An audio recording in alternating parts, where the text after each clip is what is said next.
bill.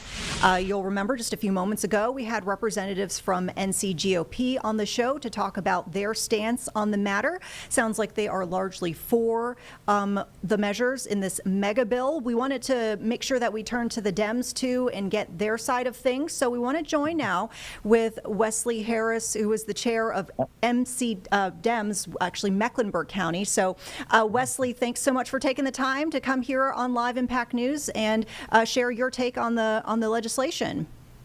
Yeah, it's great to be with y'all. Thanks for having me.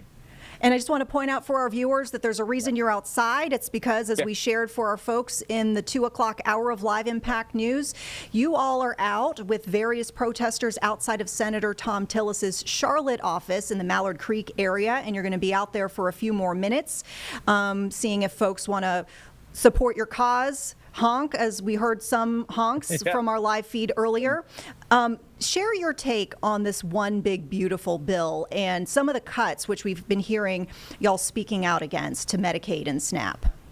Yeah, and thank you again for having me. And like I said, we're out here right at Thom Tillis' office here in Charlotte, showing them that we're not going to stand for this. The Democrats are opposed to this. It is simply a buyout of all the billionaires. This is the billionaires' favorite package, and the cost of that is falling on the backs of everyday North Carolinians. This bill proposes to cut Medicaid, in which 3 million North Carolinians depend on. That's almost a quarter of our state.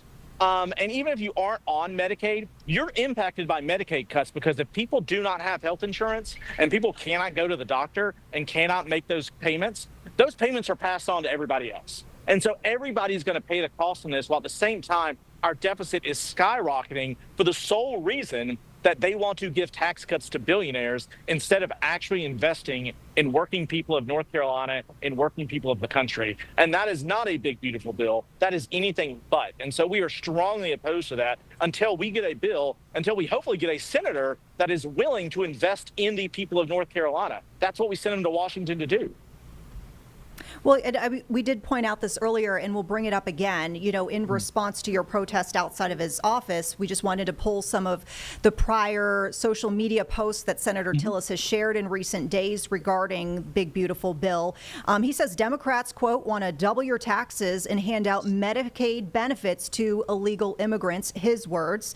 He says Republicans, quote, are fighting for tax cuts, work requirements, and a secure border. One side rewards chaos, the other restores order. I guess what's your response to that, given the knowledge that we know just a few moments ago when we had NC GOP here on Live Impact News, they were expressing concerns that folks would see their taxes rise if this doesn't get done.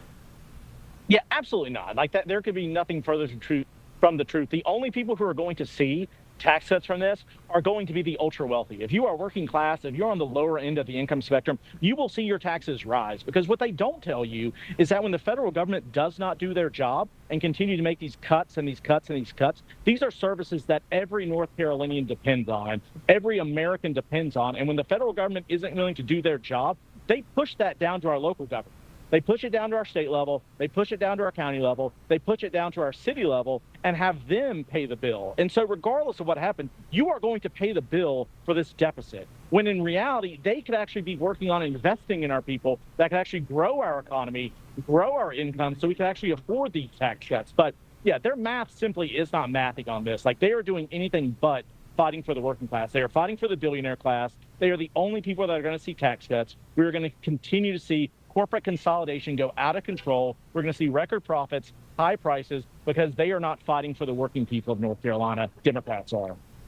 Yeah, I was going to ask, your thoughts on what your messaging would be to the public, anyone watching here on Live Impact News, because we know that y'all have had several of these events. In fact, I believe this one was supposed to happen Friday afternoon, but it got postponed because of the weather. But I've seen other events popping up in other cities in North Carolina, and y'all are seemingly trying to get the message out to voters for some reason. What is your messaging to them if they're watching this right now? Our message is to make sure you're talking to your representatives in Washington and have them stand up for our people. We did not elect people to go to D.C. to take orders directly from the president to cut them and cut taxes for billionaires. We elected them to stand up for North Carolina. And these protests all around the state that are going to continue as long as we have senators that refuse to stand up for our interest. And so our message is to just make sure you contact your elected officials. Make sure that they are representing your interest, representing our state's interest, and not simply taking marching orders from the highest bidder. Well, and knowing that Senator Tillis seemingly, just based on, like I said, seeing some of his social media posts, appears to be largely on board with one big beautiful bill. Looks like he said that, yes, the Senate will make improvements, his words on Facebook. What would be your next step as far as Mr. Tillis, knowing that eventually he will be up for re-election soon? And at the end of the day, like, he's going to have to answer to the voters of North Carolina. You know, every time Tillis talks a very big game, he has always talked a big game, but at the end of the day, he does exactly what he's told. And so voters are going to hold him accountable to that, because we need someone who's going to be in Washington that is actually going to fight for North Carolinians, that is going to fight for the working class, that is going to have a government that actually takes our tax dollars and actually invests in our people, not to give tax breaks to billionaires. Wesley Harris with Mecklenburg County Dems, thanks for coming on Live Impact News. Anything you want to leave our viewers with before we let you go? Yeah, just want to, again, thank you again for having me. And again, Democrats are out here fighting for our message of investing in our people, investing in our communities. Again, you cannot have people who are buying into democracy if they feel like democracy has left them behind. And that is what this current administration is doing. It is leaving so many people behind, so many of our vulnerable populations behind, and all of us are going to be paying the bill as a result of that. And so we are the party that is committed to investing in our people, to investing in our communities, and making sure that they have a government that works for them. Wesley Harris with Mecklenburg County Dems, thanks again for your time. And always feel free to come back here on Live Impact News and talk about the big topics. Absolutely. Happy to. All right. Take care. Thank you. You too. And folks at home, of course, don't forget we are committed to bringing you all sides of the issues whenever possible here on Live Impact News, and we'll keep you updated with the very latest on this mega bill moving through Congress. As we mentioned several moments ago, lots of different measures included inside this one big bill.